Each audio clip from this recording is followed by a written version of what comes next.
શેઠ બનીને જીવવા હું માંગુ છું। 5-7 મિત્રો પોતાના ગામના ચૌહાણમાં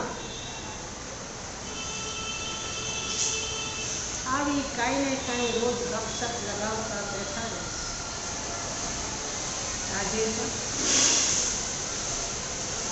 5-7 મિત્રો બેઠા છે, એમાંથી એકે કહ્યું શેઠ બનીને જીવવું છે. નોકર બનીને જીવવા હું જરા જ ઈચ્છતો નથી. ત્યારે બીજા દોસ્તે આ ટીમમાં ખેલાડી તરીકે હું રમવા જરાય માંગતો નથી. જોડાઈ આજે જ છું, પણ ખેલાડી તરીકે રમવા માંગતો નથી. પણ આ ટીમનો હું કેપ્ટન બનું તો જ બનું. આ યુનિયનમાં આજે જ હું આવી જવા માંગુ છું, પણ સામાન્ય કામદાર તરીકે નહીં, પણ આ યુનિયનનો લીડર બની.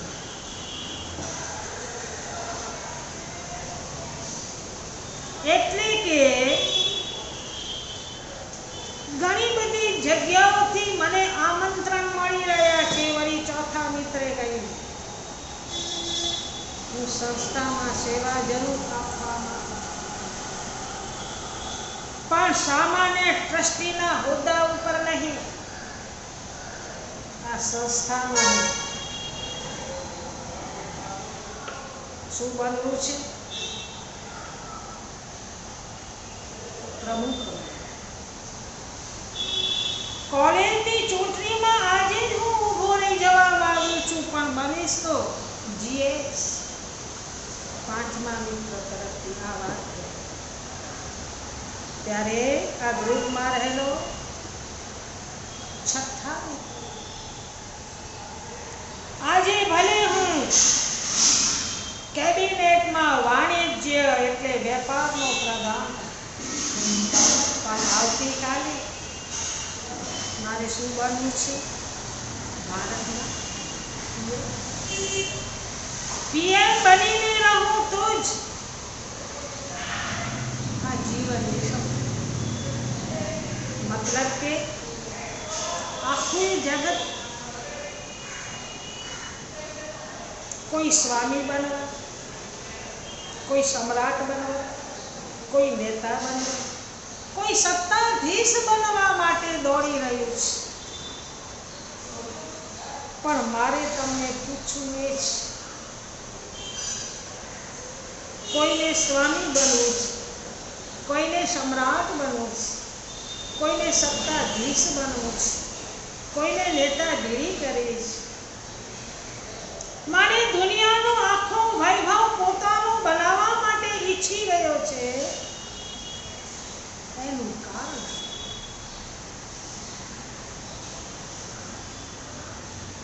બેનોને પૂછવામાં આવશે તો કોઈને શેઠાણી નથી બનવું એવો કોઈ જવાબ નથી. બધાને જ શેઠાણી જ બનવું છે, શેઠ જ બનીને જીવવું છે. કારણ સંસારમાં સંસારીઓનું એક કારણ નથી, અનેક કારણ છે. અનેક કારણોની પાછળ ભિન્ન ભિન્ન પ્રકારના દુઃખો છવાયેલા છે. એક નહીં અનેક દુઃખો રહેલા છે. તો અહીંયા કોઈને શેઠ બનવું છે, સ્વામી બનવું છે, નેતા બનવું છે, સમ્રાટ બનવું છે, ચક્રવર્તી બનવું છે. એનું પણ કારણ તો હશે. એ કારણમાં કોઈ જવાબ તમારા તરફથી મળે એમ હોય તો આપણે પહેલા એટલે કે સંસારી માણસોને એક નહીં અનેક કારણોની પાછળ દુઃખો સમાયેલા છે. પણ સૌથી વધારે ભયાનક દુઃખ સંસારીઓને જો લાગતું હોય તો કયું દુઃખ લાગે છે? કયું દુઃખ? અહીં કોઈની નીચે ડિપેન્ડન્ટ થઈને જીવવા કોઈ વ્યક્તિ માંગતો નથી. કોઈના ઓર્ડર નીચે રહીને કોઈ જીવવા ઈચ્છતો નથી. કોઈને પૂછીને કામ કરવું પડે. ઘરમાં રહેલી વહુને પણ ગમતું નથી. ઘરમાં રહેલા તમારા દીકરાઓને, સંતાનોને, પપ્પાને પૂછીને આગળ વધવાનું હોય તો એ પસંદ કરતું નથી. શું કારણ? અહીં કયું દુઃખ ખટકે છે? કોઈને ખાવાનું ન મળે તો, રહેવા માટે પૂરતી સફિશિયન્ટ જગ્યા ન હોય તો, પત્ની કયા ગરી ન હોય તો, દીકરાઓ કયું ન માનતા હોય તો. એટલે કે ઘણા બધા દુઃખ છે. પણ અહીંયા કોઈને લીડર બનવું છે, કોઈને કેપ્ટન બનવું છે, કોઈને પીએમ બનવું છે, કોઈને કોલેજમાં જઈને જીએસ બનવું છે, શેઠ બનવું છે. પ્રભુ મહાવીરે એનું કારણ બતાવ્યું કે જગતમાં રહેવા વાળો તમામ માણસ, કોઈ પણ વ્યક્તિ હોય, એને પરાધીનતા નામનું દુઃખ જરાય પસંદ નથી. કયું દુઃખ? પરાધીન, પરતંત્ર, પરવશ, ગુલામ.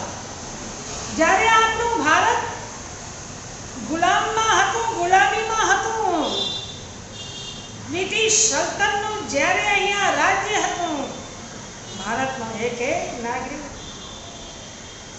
સ્વતંત્રતા મેળવવા માટે જિંદગી દાવમાં લગાવી. 1947 પછી જન્મ લેનારાઓને આ હકીકત કદાચ ખબર નથી. એટલે આપણને આ બધી હકીકત કદાચ ખબર નથી. પણ આજે આપણે જે કાંઈ એશો આરામ, આનંદ, મજાથી રહીએ છીએ,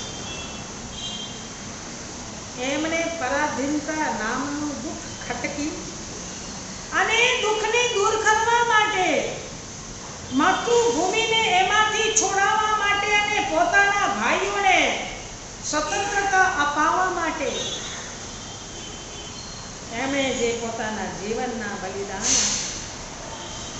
એનું ફળ આજે 70 વર્ષથી ઉપર આપણે અનુભવી મળી રહી છે. 15મી ઓગસ્ટ તો અહીંયા આ બાહ્ય સંસારની વાત આવી જ છે કે જેને માણસને કોઈ પણ જાતનું દુઃખ ગમતું અને એમાં પરાધીનતા, પરતંત્રતા, પરવશતા, જ્યાં માને લાચારીનો અનુભવ હોય, ગુલામી હોય, પૂછ્યા વગર ડગલું કદમ ભરી ન શકતો હોય, એ દુઃખ તો એ જરાય પસંદ નથી.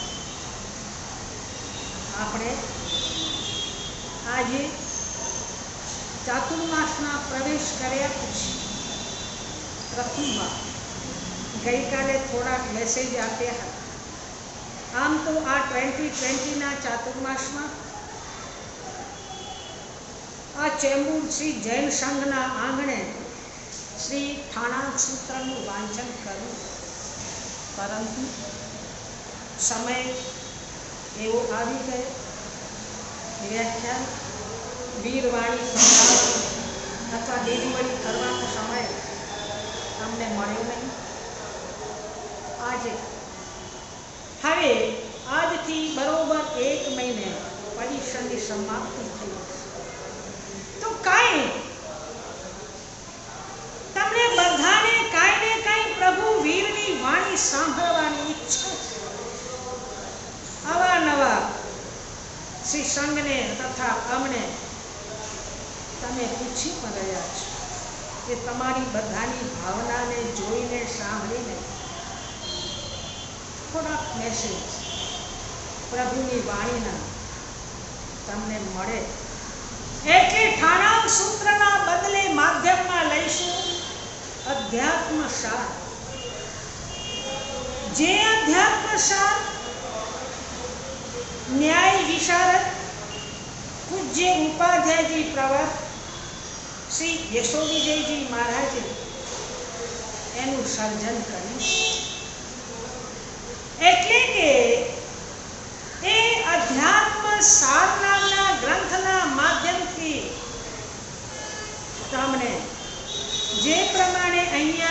વ્યવસ્થા હશે, સમય તમને નક્કી કહી દેવામાં આવશે, એ સમય લાવી તમે પ્રભુની વાણીને સાંભળવા તમારા ઘરમાં જ બેસી શકશો અને સાંભળી શકશો.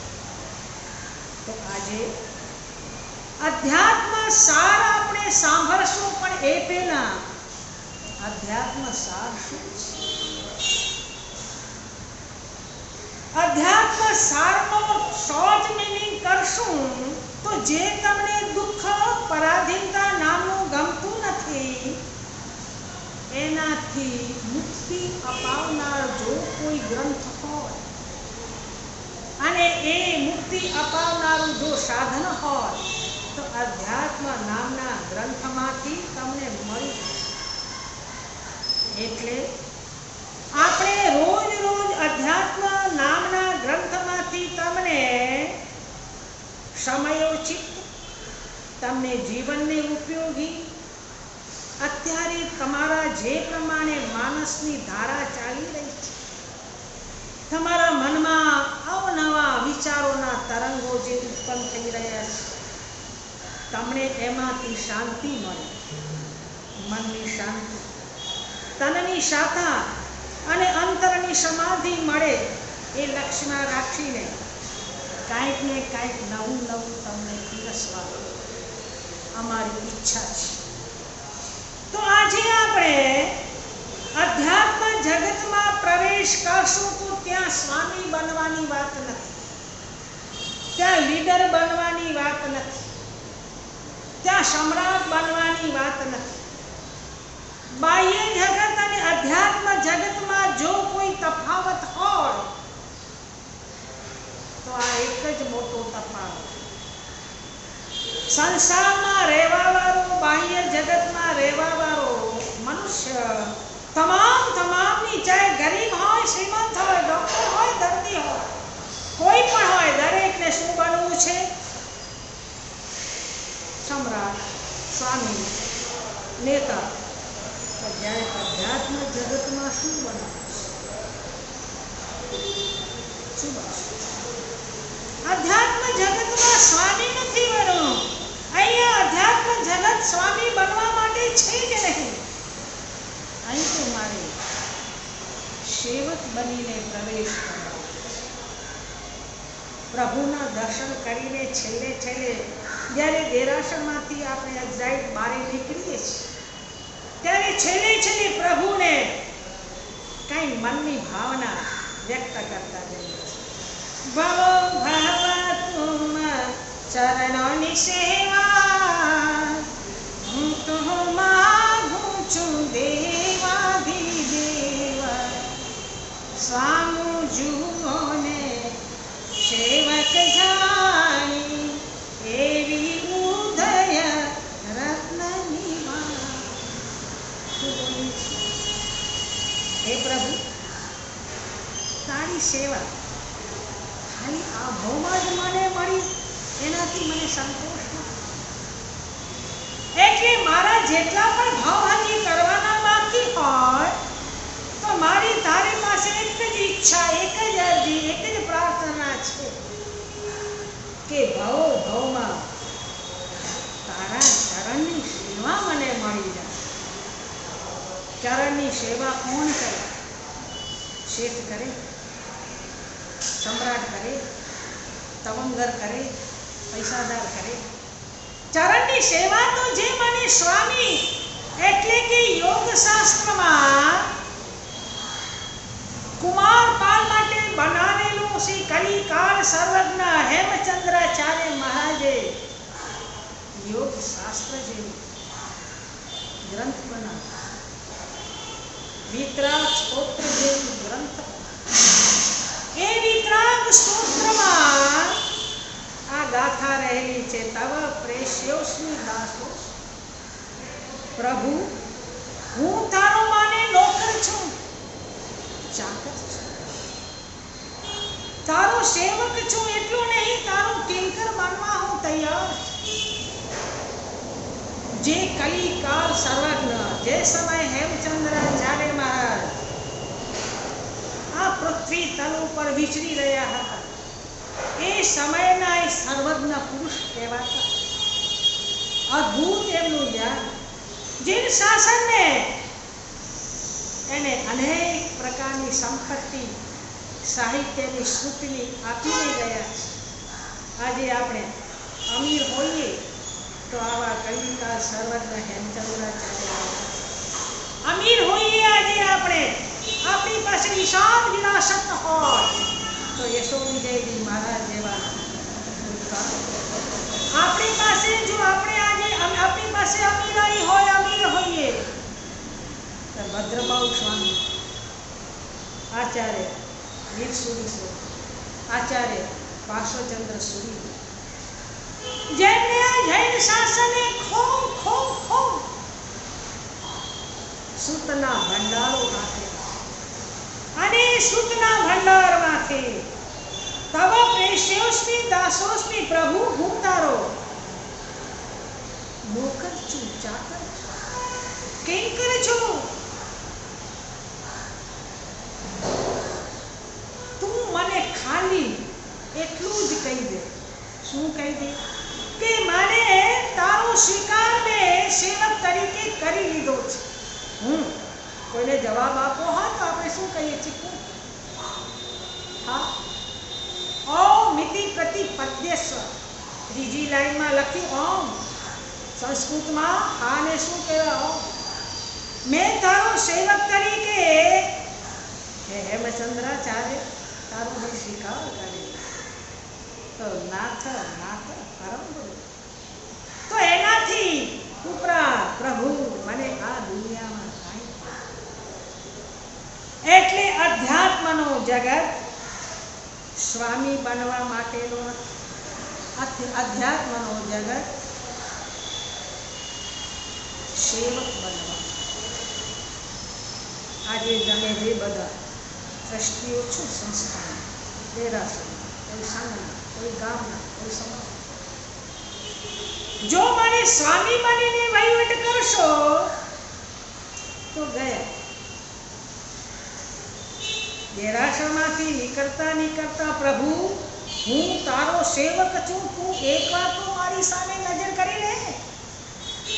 જો મને સેવક તરીકે મારી સામે તું જોઈ લઈશ તો પણ હું ધન્ય બની. તો અહીંયા અધ્યાત્મ જગતમાં પ્રવેશ કરવા વાળો સાધક પોતાની જાતને પરમાત્માનો શું ગણશે? સેવક.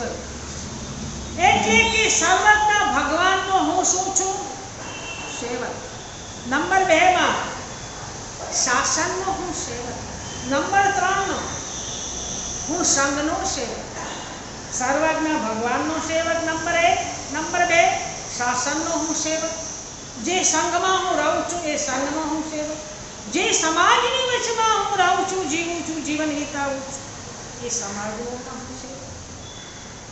આ 4 પ્રકારે સેવક બનવાની આપણી જો તૈયારી હોય તો આ સેવક બનેલો સાધક સદગતિ પામીને સિદ્ધિ ગતિની સમૃદ્ધિ મેળવી શકે છે. એટલે સેવક કોને કહેવાય? સર્વજ્ઞ શું છે? શાસન કોને કહેવાય? સંઘ કોને કહેવાય? સમાજ કોને કહેવાય? સદગતિ શું ચીજ અને સિદ્ધિ ગતિનો સમૃદ્ધિ શું છે? આ બધું અધ્યાત્મ સાર નામના ગ્રંથમાંથી આપણને જાણવા મળશે, સાંભળવા મળશે. રોજ પ્રવચન પછી તમને 3 થી 5 પ્રશ્નો ત્યારે ને ત્યારે પૂછવામાં આવશે. હવે એનો જવાબ કઈ રીતે તમે મને ત્યારે ને ત્યારે ડાયરેક્ટ આપી શકશો એવી વ્યવસ્થા થાય છે કે નહીં એ વિચારશો. બાકી જે વ્યાખ્યાન સાંભળ્યું એમાંથી તમને 3 થી 5 પ્રશ્નો પૂછવામાં આવશે. ત્યારે ને ત્યારે તમે જવાબ આપવાનો રહેશે. તથા જેમ કે માને આજે તમે સાંભળ્યું કે માને કોઈના અંદરમાં રહેવામાં તમને કયા પ્રકારનું દુઃખ સતાવે છે, તમને આ પૂછવામાં આવે, તમારો જવાબ આજે હું ખાલી તમને સ્ટાઇલ બતાવું છું કે કોઈના અંડરમાં રહેવામાં તમને કયા પ્રકારનું દુઃખ સતાવે છે.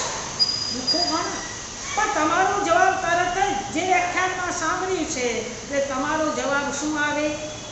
પરાધીનતા. શું આવશે? તમને બીજો પ્રશ્ન પૂછવામાં આવે કે યુનિયનમાં જોડાવાની તમારી ઈચ્છા છે તો તમારી યુનિયનમાં કઈ કન્ડિશન રાખીને જોડાવા ઈચ્છો? તો યુનિયનના તમારે શું બનવું છે? એટલે આ પ્રમાણે તમને 3 થી 5 પ્રશ્નો પૂછવામાં આવશે. ઓન ધી સ્પોટ જવાબ આપવાની વ્યવસ્થા થશે તો ત્યારે ને ત્યારે જવાબ, નહીંતર એનો વિચાર થશે. અને 24 કલાક પછી વળી પાછા આ સમયે તમે વીરવાણી સાંભળવા બેસશો ત્યારે આગલા દિવસે તમને હોમવર્ક તરીકે 1 થી 2 પ્રશ્ન આપવામાં આવશે. તમારો જવાબ બીજા દિવસે આવે કે ન આવે, પણ જે પ્રશ્ન તમને પૂછવામાં આવ્યો છે એનું સ્ટાર્ટિંગ પ્રવચન ચાલશે. એટલે પ્રવચનની શરૂઆત, જેમ કે તમને આજે હું આવતા દિવસ માટે એટલે હોમવર્ક માટે જેમ કે એક પ્રશ્ન પૂછું કે ભાઈ પાણીનું પંચામૃત શું? પાણીનું પંચામૃત શું? પંચામૃત તો આપણે પક્ષાળ કરીએ છીએ, પંચામૃતમાં શું વસ્તુ એનું તમારે વિચાર કરી લેવું. એવી જ રીતે વાણીનું પંચામૃત શું? પાણીનું નહીં, વાણીનું પંચામૃત શું? વાણીનું પ્રભુની વાણીનું પંચામૃત શું? આવો પ્રશ્ન હું તમને આજે આપું હોમવર્ક તરીકે. તમારે આવતીકાલે એનો જવાબ જે લઈ આવશો એના ઉપર પ્રવચનની શરૂઆત કરવાની રહેશે. તથા તમને એવો પ્રશ્ન આપવામાં આવે કે માને ધર્મ જગતનો અર્થાત અધ્યાત્મ જગતનો સૌથી શ્રેષ્ઠમાં શ્રેષ્ઠ બેસ્ટમાં બેસ્ટ સદગુણ શું? આવો પ્રશ્ન પૂછવાનો તો તમારે વ્યાખ્યાન આખું સાંભળ્યા પછી એમાંથી તારવણી તમે શું યાદ રાખ્યું કે સૌથી શ્રેષ્ઠમાં શ્રેષ્ઠ અધ્યાત્મ જગતનો સાર શું? એ તમારે યાદ રાખીને જવાબ આપવાનો રહેશે. જેમ કે અધ્યાત્મ જગતનો સાર લાગણીશીલ.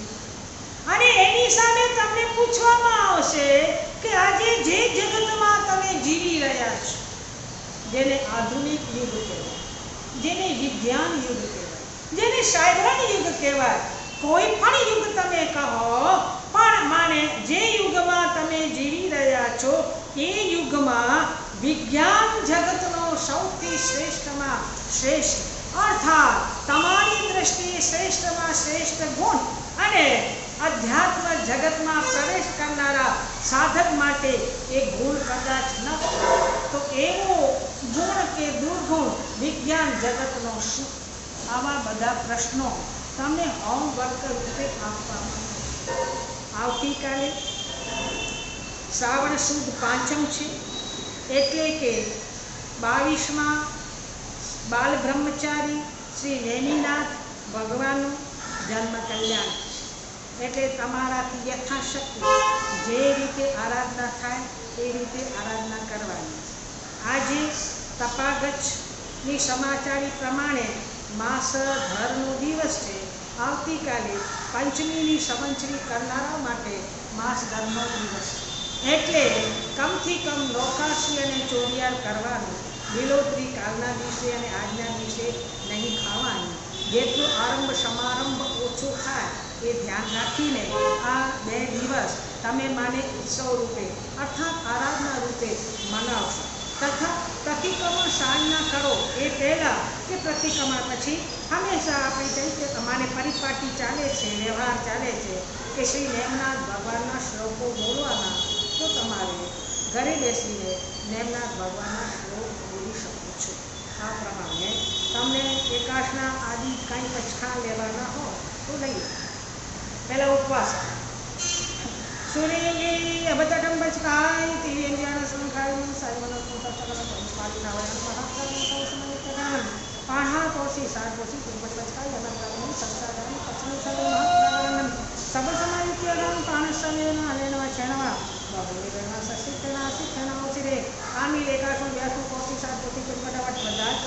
સાથે આવી જશે.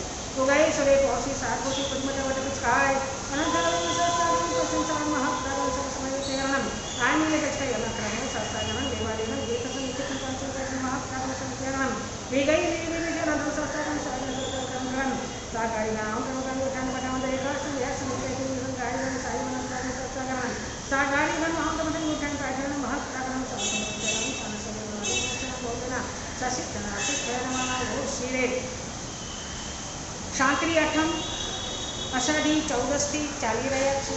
એમાં પણ તમારા નામ પેઢીમાં લખાવવા માટે ધ્યાન રાખજો. તથા નૌકાર મંત્રની આરાધના સ્વરૂપમાં 35 જે માને પહેલાં પ્રથમ 5 પદના 35 અક્ષરો છે એ અક્ષરોની એક અક્ષરોની આરાધના કરવા માટે માને 35 એકાસણા તમારી ઘરે બેસીને કરવાના છે. બધાને એકાસણા ચાલુ હશે, બધા તપસ્વીઓ શાતામાં છો ને. તથા 68 સામાયિક આ નવકાર મહામંત્રના અક્ષર કુલ 68 છે. તો તમે ઘરે બેસીને આ 50 દિવસમાં 68 સામાયિક કરવાની છે. આ પ્રમાણે આપણે અહીંયા હમણાં આ વીરવાણી જે આજથી કાંઈ શરૂઆત કરી છે, પછી 2-3 દિવસમાં વ્યવસ્થિત રીતે આપની સામે અધ્યાત્મ સાર નામના ગ્રંથની શરૂઆત કરવામાં આવશે. શિવમસ્તુ સાર જગતા કાહિતનિરતા दोषः प्रयान्ति नाशं सर्वत्र सुखी भवति लोकः विश्वकल्याणे